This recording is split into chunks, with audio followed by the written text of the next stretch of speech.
কখনো ভেবে দেখেছি কি আজকের ছেলে মেয়েরা কত আনন্দ, কত ওয়ার বেচার হাতছাড়া করে ফেলছে।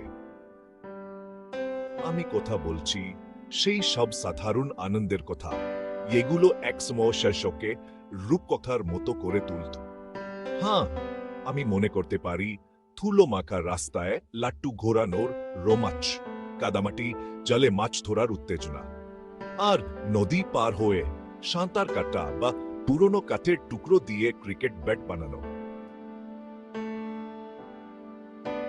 মনে হচ্ছে এই সব অভিজ্ঞতা আমাদের নতুন প্রজন্মের কাছে অচেনা হয়ে আসছে। এমনকি তারা গোল্লা ছুট খেলার নিয়মও জানে না। এ খেলা একসময় আমাদের মাঠ হাসিতে ভরিয়ে দিত। আর নভেম্বরের ফাইনাল পরীক্ষার পরে সেই মিষ্টি অপেক্ষা, তখন জানতাম ডিসেম্বর পুরোটাই আমাদের উপভোগ করার। সেই দিনগুলো চলে গেছে। এখন রাতের ঘুমের আগে মানে ছিল দাদু দিদার গল্প শোনা বা গাছে চড়ে সারা গলায়া গান গাওয়াটা ছিল এক নিখুঁত বিকেল।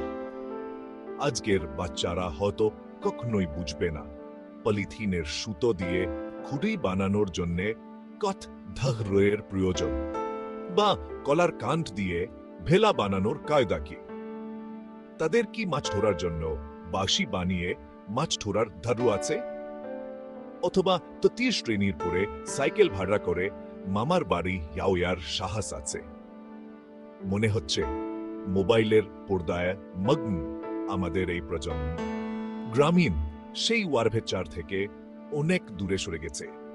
গ্রামের জীবনের সেই স্পিরিট অনুভব করার সুযোগ এখানে প্রতিটি বাচ্চার কাছে ছিল।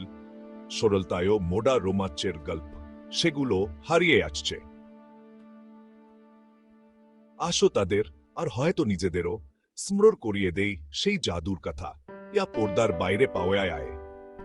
কারণ কখনো কখনো সবচেয়ে ভালো ইউগা উখায় ও রাইফাই ছাড়ায়।